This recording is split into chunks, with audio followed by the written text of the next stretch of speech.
On the 26th of July this year, the South African Department of Trade and Industry announced the country's intent on refraining from entering into any future bilateral investment treaties. The bilateral treaties play an important role in investors' decisions to invest in markets and therefore will greatly impact the country. South Africa has many BITs with the aim of providing protection to foreign investors. After the apartheid era, the South African government embarked on ways of creating an investor-friendly environment and therefore concluded a number of BITs, more notably with the European Union. The decision to not renew existing BITs will result in the gradual phasing out of the European countries, who contribute to over 80% of total FDI into the country. There have also been rumblings that such an approach by the South African government could pave the way for further talks and perhaps the implementation of nationalisation of resources, and may therefore scare off potential investors. I'm asked in Europe, should we still invest in South Africa? And of course I say, yes, by all means do it. But then people point at several issues. They point at the nationalization debate. They point at Marikana. They point at the BITs. And we are brought in a defensive position. And I don't want that the South African government and myself are in a defensive position. I want that we are able to show, no, look, everything is in place, come. But this has not entirely deterred investors from South Africa. German companies and investors, for example, are still looking to further deepen and strengthen ties with the country. The German economy, especially our small and medium-sized enterprises, have a long-term interest in South Africa. So I think a rating by rating agencies, Moody's and so on, are not so important. I think more important is the question of skilled people, the question of security, and very good system for investments. And so I think South Africa is a very good market for automotive industry, maybe for raw materials, and that is a new market for renewable energy. And that is the reason why our companies will come to South Africa now and in the future. Despite the challenges that South Africa faces, growth prospects for the country are still positive, given the investments made in recent years. And with large infrastructure projects currently underway, South Africa is gearing to accelerate its economic growth. Tumisho Maganyele, South Africa, Johannesburg. Still with me in studio, Davi Root, Chief Economist at the Efficient Group, and Greg Knott, Director and Head of Africa Practice at Worksman's Attorneys as well. Davi, we've got the Department of Trade and Industry trying to incentivize business even more so and investment with mechanisms like the bilateral investment treaties. How do you rate effectiveness of a mechanism like that? I think the approach is wrong. I think the approach should not be what can we do to get more integration with the South African economy with the rest of Africa.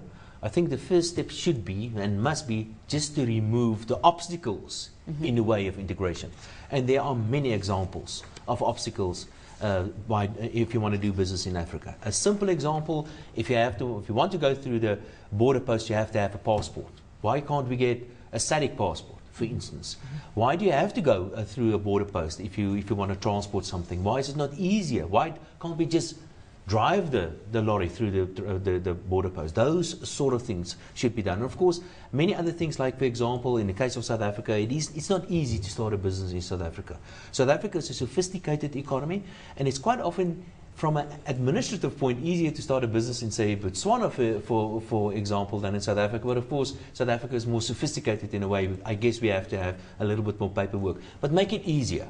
And those are the sort of things. So the emphasis must be not on what can be done, but what can we do to remove the obstacles? So that's some of the red tape that businesses have to deal with. What about the cost of doing business? I mean, it is high and it impacts return on investment at the end of the day. I mean, we've had businesses having to deal with escalating costs on the labor front, infrastructure costs as well.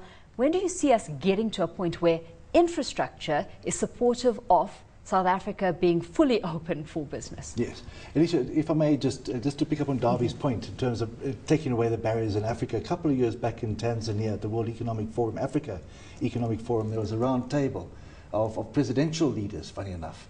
And why I say it was put to the highest level. And the biggest discussion at that particular seminar and meeting was the removal of visas. In other words, make access from east to west, north to south, acceptable and easy. And it was a discussion about visas, nothing more complex than get those visas gone so you can actually have the trade between nations. So that is one of the big issues. Yeah. Coming back to cost, yeah, of course, cost is a hugely important aspect, and of course, right now at the moment with wages, energy costs, that's precisely what investors look at, and also access to local and to foreign company finances in South Africa. So it's energy costs, wages, and looking at the costs of finance. Those are big issues.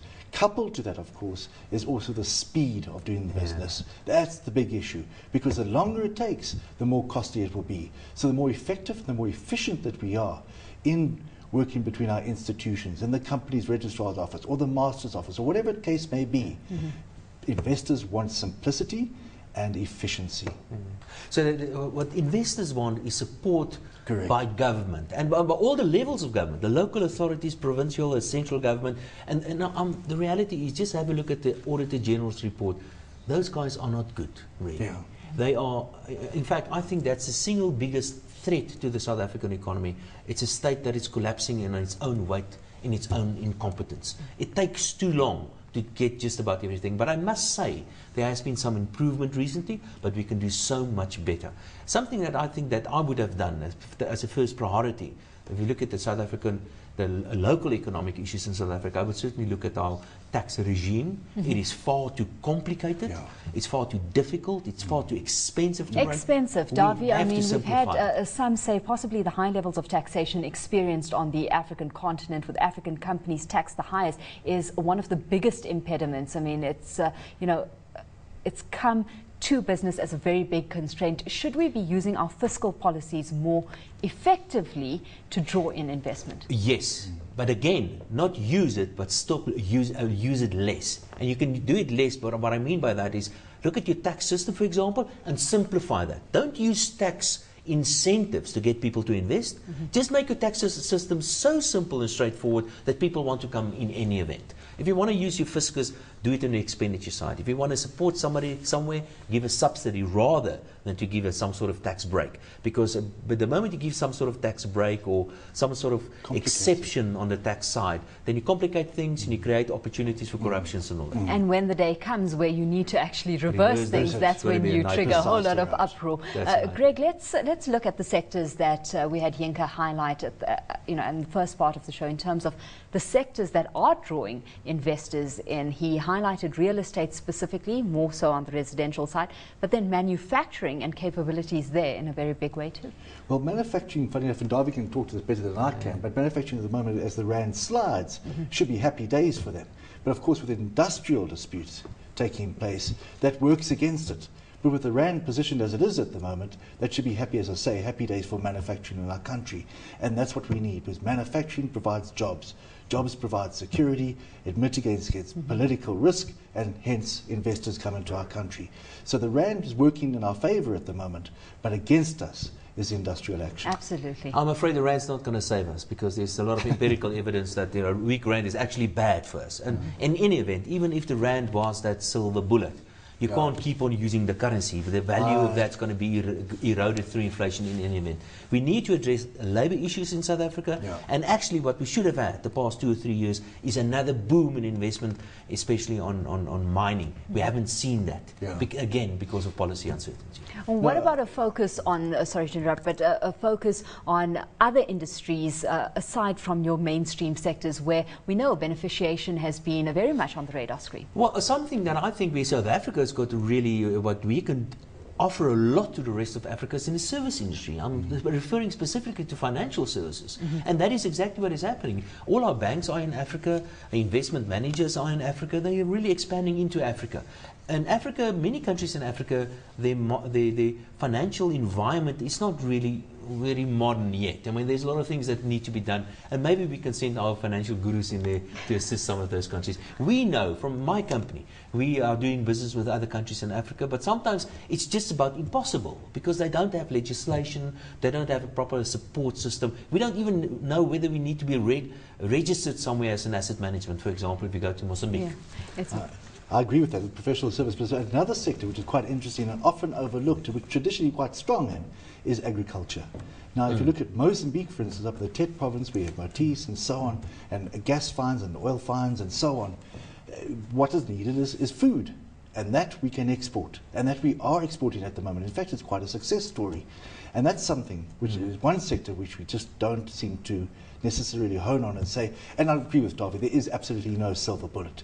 It's all working together. That's what we have to do. Well, Greg, Davy, unfortunately we've run out of time, so we're going to have to leave the conversation there. But consensus at the desk for now seeming to be that South Africa still does hold competitive advantage when it comes to it being an investment draw card for investors globally. It's interesting because we've had quite a few critical comments doing the rounds this week. One from Business Day's Peter Bruce saying, another week, another downgrade. If this gets any more regular, we'll be able to calculate to the day just how long it took the African National Congress to shut down the economy as an investment prospect. So these are the conversations that are being had, but nice to see that we've still got some optimism that that presents itself right now.